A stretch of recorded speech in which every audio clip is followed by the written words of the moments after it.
여러분 안녕하세요. 기선쌤이에요. 이번 시간에는 적정기술과 지속가능한 발전에서 적정기술에 대해서 알아볼 거예요. 오프라인에서 우리 생명기술의 신문 만들기 했었죠. 아마 다음 주에는 여러분들 나와서 수행평가 할 것 같은데 마저 해서 수행평가 마무리하고 이번 시간에는 남은 진도를 나가기 위해 적정기술에 대해서 배워볼 거예요. 자, 그래서 이번 시간에는 적정기술의 의미, 적정기술은 어떤 뜻인지 설명할 수 있어야 하고 다양한 적정기술의 사례를 살펴볼 거예요. 또 이제 적정기술이 필요한 대상에 대해서 설명을 할 수 있다가 이번 시간의 목표입니다. 자, 여러분, 우리는 일상생활에서 여러 가지 기술의 혜택을 받고 있어요. 선생님이 다양한 사진을 가져왔는데, 첫 번째, 우리 신선한 식품 같은 거는 어디에 보관하죠? 냉장고에 보관을 하죠. 우리가 냉장고라는 제품을 사용해서 우리가 원하는 식품을 항상 신선한 상태로 유지할 수가 있어요. 그 두 번째, 오른쪽 사진을 볼게요.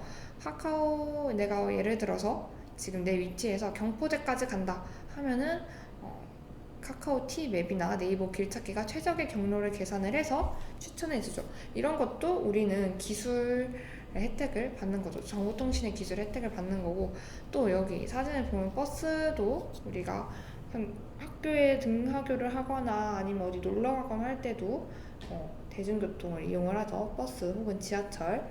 그리고 요즘 우리 많이 사용하고 있는 넷플릭스 이런 것도 문화생활을 할 때도 우리가 혜택을 받고 있어요. 넷플릭스는 전 세계의 문화 콘텐츠를 다 모아놔서 우리가 쉽게 다른 나라의 문화, 드라마나 영화도 마음껏 볼 수가 있죠. 스마트폰이 있으면 원하는 정보를 바로 찾아볼 수가 있고, 아니면 게임을 하거나 영화를 시청한다거나 이렇게 여러 가지 혜택을 받으면서 살고 있어요. 근데 여러분, 우리는 이렇게 여러 혜택을 받고 있는데 전 세계 모든 사람들이 이런 기술 문명의 혜택을 누리고 있을까요? 아니에요. 정답은 아닌데, 우리 일부 나라 국민들만 이러한 기술 문명의 혜택을 받고 상당수의 사람들은 이제 기술 문명에 소외되어 있어요. 그래서 단지 소외되어 있을 뿐만 아니라 생존의 위협도 받는데, 여러분 첫 번째 사진 한번 볼까요? 첫 번째 사진 보면은 아이들이 뭘 하고 있는 것 같아요?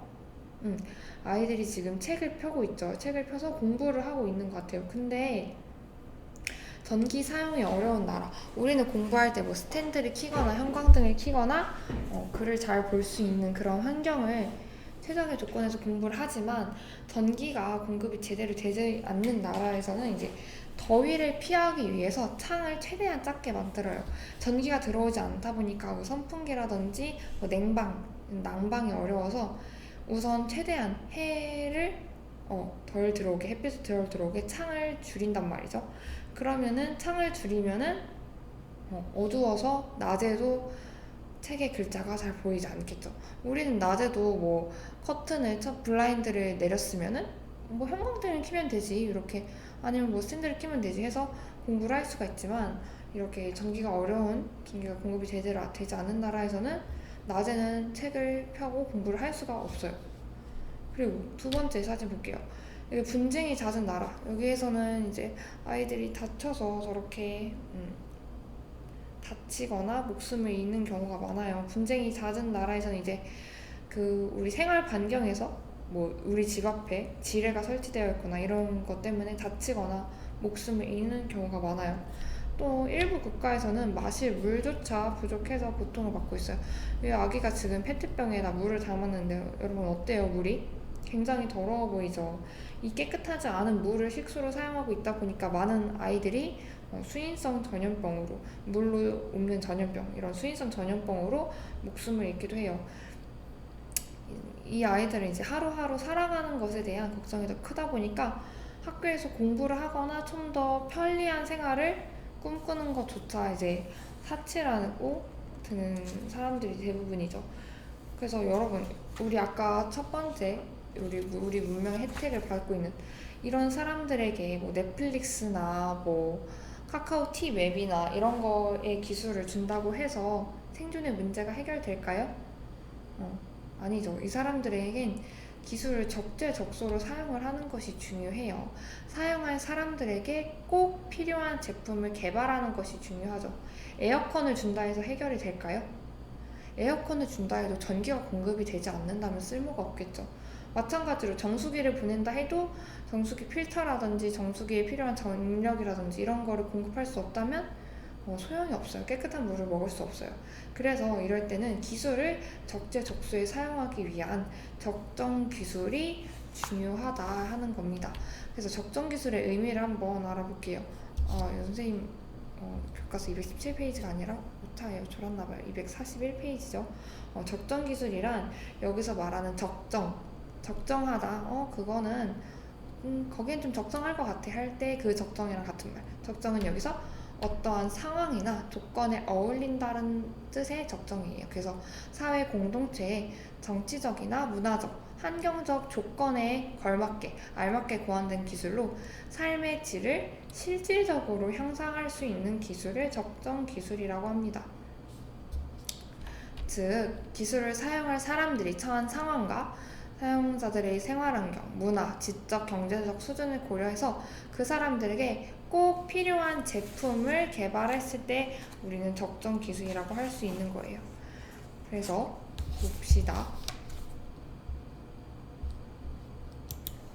자, 그러면 적정 기술은 누구에게 필요할까요? 아까 선생님이 잠깐 힌트를 줬었는데 아까 말했죠. 현대 과학기술, 우리가 사용하고 있는 과학기술은 지구에 있는 인구 중에 딱 10%한테만 실질적으로 도움이 되는 기술이에요.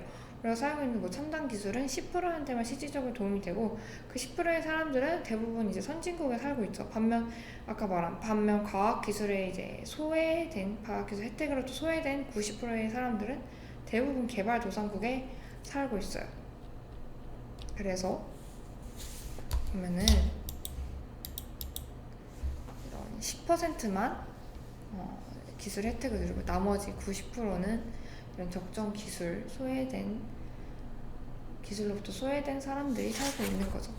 그래서 적정 기술은 개발도상국의 사람들, 그리고 경제적으로 어려움을 겪는 빈곤층, 아니면 자연재해나 장애로 기술의 혜택을 받기 어려운 사람들이 대부분 이런 적정 기술을 활용하고 있겠죠.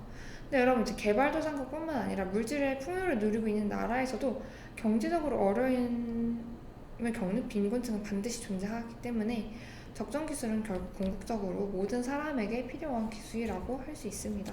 그래서 단순히 어떠한 특정 사람들에게 한정시키기보다는 모든 사람에게, 아까 적정 기술의 의미가 뭐였죠? 삶의 질을 향상시킬 수 있는, 삶의 질을 실질적으로 향상시킬 수 있는 기술이기 때문에 적정 기술은 모든 사람에게 필요한 기술이에요.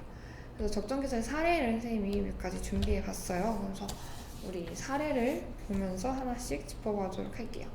자, 우선 식수 문제, 마실 물을 얘기하는 거죠.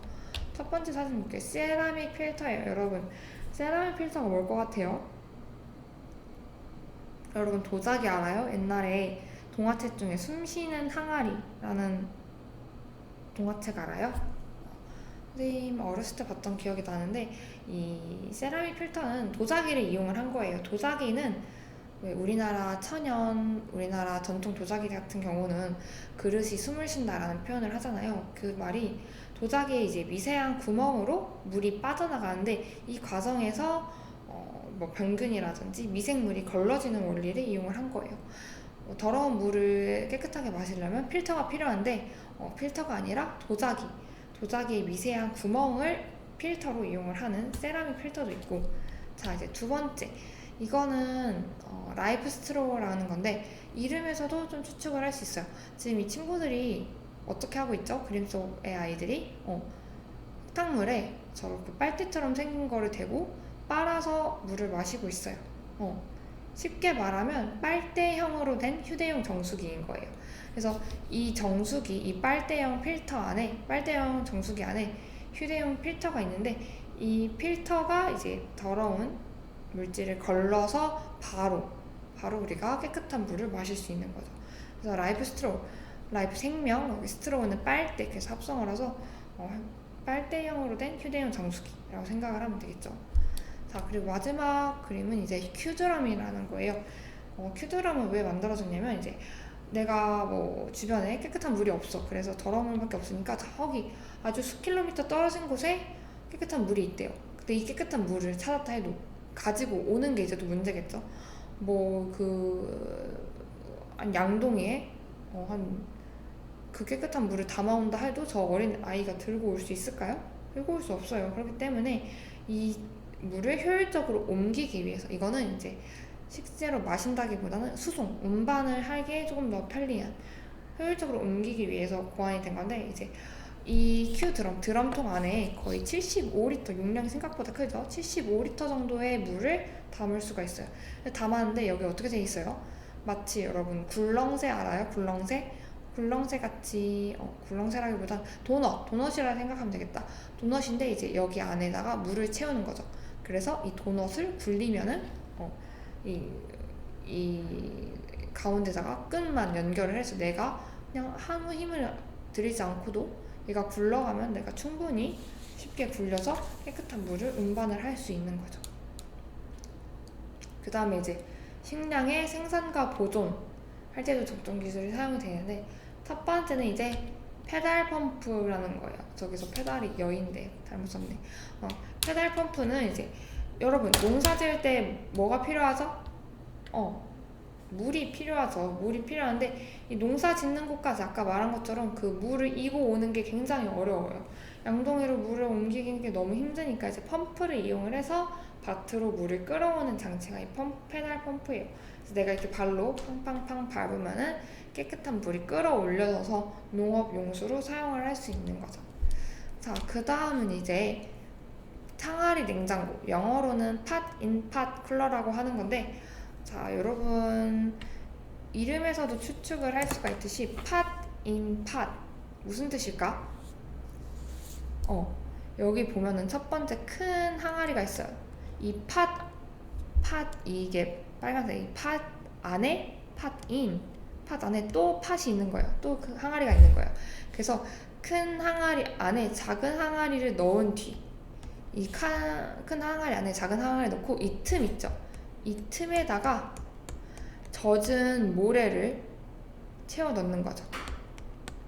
모래를 채워 넣어서 이 뜨거운 날씨에 예를 들어서 이 뜨거운 여름같이 뜨거운 날씨에 이 모래에 젖은 모래 이 모래에다 물을 부으면은 여러분 팔에다 물 뿌리면 어떻게 돼요? 시원해지죠. 그 이유가 물이 증발하면서 내 팔에 있는 열을 흡수하기 때문에 시원한 거죠. 마찬가지로 여기 젖은 모래가 증발을 하면서 항아리의 열을 빼앗게 되는 거예요.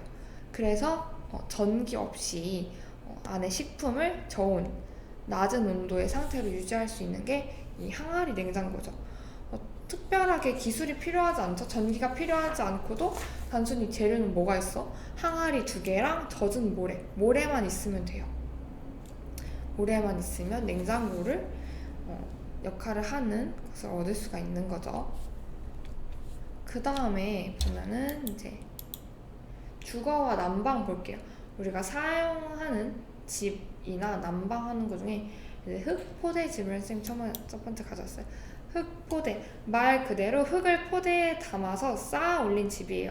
얼핏 보기엔 약간 이글루처럼 생기지 않았어요? 근데 이게 다 흙포대인데 우리가 사용하고 있는 우리가 살고 있는 집들은 대부분 철근 콘크리트라든지 이런 모르타르, 콘크리트가 대부분인데 개발도상국에서는 이런 비싼 건축 재료를 얻기 어려우니까 대신에 주변에서 쉽게 얻을 수 있는 흙을 이용을 해서 집을 짓는 거죠. 근데 이 흙이 또 습기를 자연적으로 조절을 하고 또 단열 효과, 열을 보존하는 효과도 뛰어나서 주거를 할 때 주로 사용이 된다고 합니다. 그 다음에 G세이버인데 이거는 우리나라에서 개발을 한 거예요. 그래서 몽골에 지원을 한 건데 몽골 사람들은 게르라는 천막집에서 살잖아요. 근데 이런 난로와 난로 이제 배기구를 연결해서 쓰는 것으로 난로에서 나오는 열을 이제 집안에서 오래 머물 수 있도록 하는 거예요. 뿐만 아니라 집에서 발생하는 매연도 이제 흡착을 해서 더 따뜻하고 연료를 아낄 수 있는 제품이죠. 이 열을 쭉 보존해주는 열을 보존해준다 해서 G세이버 열을 보존하고 매연 흡착하는 기능도 있는 이런 것도 적정 기술의 일부가 될 수 있고, 또 페트병 에어컨이라는 건데, 여러분 우리 에어컨 사용하죠. 여름에 에어컨 사용하는데 방글라데시는 여름철 기온이 우리보다 더 높아요.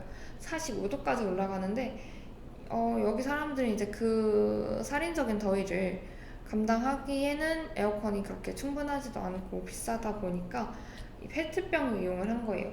페트병이 이 넓은 몸통으로 들어간 바깥 공기가 좁은 입구를 지나갈 때 압축 팽창하는 과정에서 공기가 시원해지는 원리.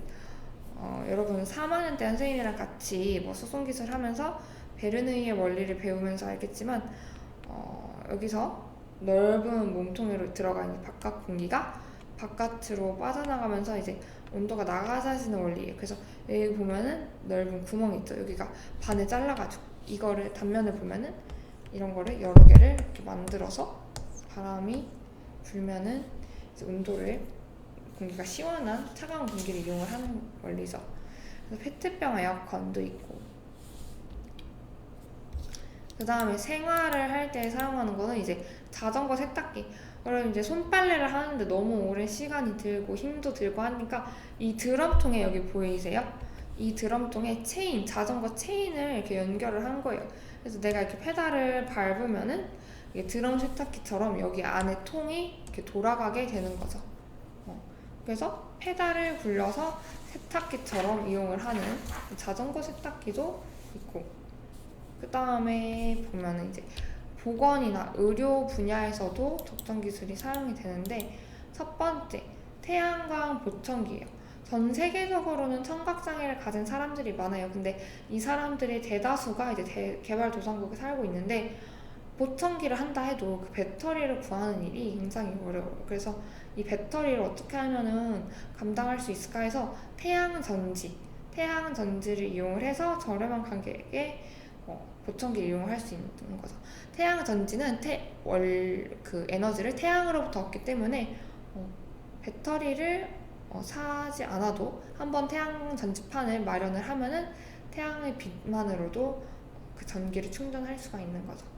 그래서 이렇게 저렴한 가격에 장애를 극복할 수 있도록 돕는 제품이죠. 그 다음에 이제 개발도상국에는 안과 전문의나 이런 시력을 점검하는 이런 시설이 부족한데, 이 자가 조절 안경은 이런 사람들이 시력을 조절할 수 있도록 렌즈 속에 액체를 채우는 양에 따라서 직접 시력을 조절할 수 있는 거예요. 그래서 액체를 넣으면서 좀 잘 보이네 아니면 좀 안 보이네 하면서 내가 스스로 조절을 할 수 있는 안경, 이런 것도 개발이 되었다고 해요. 그 다음에 좀 이거는 획기적인 건데, 일회용 변기. 이거는 이제 이런 빈민가 같은 거에서는 공공 화장실이 아무래도 있다 하더라도 그렇게 쾌적하게 유지되지 않겠죠. 그러다 보니까 여기서 발생하는 질병이라든지 뭐 성범죄를 예방하기 위해서 이런 비닐을 이용을 하는 거예요. 그래서 뭐 PF라는 거 불린다는데, 그래서 쉽게 겉으로 보기에는 그냥 비닐처럼 되어 있어요. 근데 이 비닐처럼 되어 있는데 만약에 그냥 고분자 화합물로 된 우리가 사용하는 일반 비닐을 사용한다면 그 비닐은 분해가 되지 않아요. 분해가 되지 않다 보니까 그냥 그 비닐 안에 있는 그 변이 썩지도 않고 그냥 그렇게 악취만 풍기면서 질병을 유발할 수가 있는데, 이 비닐은 이제 바이오 플라스틱으로 되어 있는 거예요. 얘는 바이오 플라스틱으로 만들어져 있기 때문에 어떻게 될까요? 바이오 플라스틱, 그때 생분해성 플라스틱이랑 똑같이, 그렇죠, 분해가 되는 거예요. 이 플라스틱이 분해가 되기 때문에 대변을 분해시켜서 비료로 만들 수가 있는 거예요. 이 플라스틱 비닐도 분해가 되고 그 안에 있는 대변에 있는 유해물질을 분해시켜주고 줄여주기 때문에 비료로도 사용을 할 수가 있다고 해요. 그래서 이렇게 다양한 사례들을 살펴봤는데 이렇게 모두 이렇게 다 적정 기술에 되는 게 아니라 실패한 사례도 선생님이 하나 준비해봤어요. 바로 플레이 펌프인데, 겉으로 보기엔 어때요?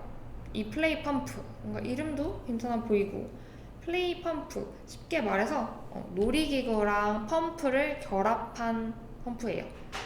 놀이기구 보면은 왜 우리 놀이터에 가면 뺑뺑이 비슷하죠. 뺑뺑이랑 펌프. 근데 어떻게 하는 거냐면 우리 어렸을 때 그 뺑뺑이라는 놀이기구 타면은 그 원을 이렇게 생긴 거는 뺑뺑이처럼 생겼는데 그 저 원을 띄면서 열심히 돌리는 거예요. 그러면은 물이 끌어올려져서 이제는 펌프인데 그 펌프 그 뺑뺑이 펌프를 연결했다 생각을 하면 편할 것 같아요. 그래서 내가 아이들의 이제 바퀴를 돌려요. 그 뺑뺑이를 뺑뺑뺑뺑 돌리면은 지하수를 끌어올려서 물탱크에 이제 그 지하수를 저장을 하고 그럼 그 저장된 물을 주민들이 수도꼭지를 틀어서 사용을 하게 되는 거죠. 근데 이제 이게 왜 실패를 했을까? 노동력이 많이 필요해요. 왜냐면은 내가 물을 끌어올리는 게 힘들어서 플레이 펌프를 만든 건데 막상 이거를 돌리는 게 더 힘든 거예요. 그래서 그거를 이고 지고 오나 얘 플레이 펌프를 돌리나 그 노동력이 비등비등하다는 거죠. 그리고 그걸 여자 혼자서 작동하기도 굉장히 어렵고 또 물이 필요할 때마다 억지로 뛰어야 되다 보니까 놀이기구로서의 역할도 할 수가 없는 거예요. 그러다 보니까 이제 기술자나 부품 부족으로 고장이 나면은 이렇게 6개월씩 방치가 되고 그러면은 쓰레기만 되고 기술로서의 요건도 채우지 못했죠. 그래서 적정 기술도 어떤 조건에 맞게 개발을 해야지 성공적으로 사용할 수가 있는 거예요. 그래서 우리가 지금까지 살펴본 사례들을 보면은 적정 기술의 공통된 조건들이 있어요.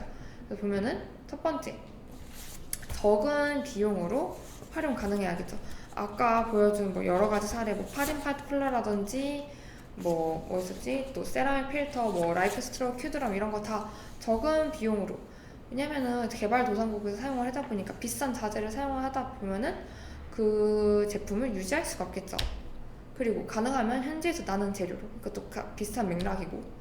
또 그 기술을 통해서 노동력을 창출해낸다면 훨씬 더 그 나라의 경제에 도움이 되겠죠. 또한 제품의 크기는 적당해야 되고 사용 방법은 간단해야 돼요. 크기가 너무 크거나 사용 방법이 전문적인 기술을 요구한다면은 그 나라 사람들이 그 기술을 사용할 수가 없겠죠. 특정 분야의 지식이 없어도 이용할 수 있어야 되고 지역 주민 스스로 만들 수 있어야겠죠.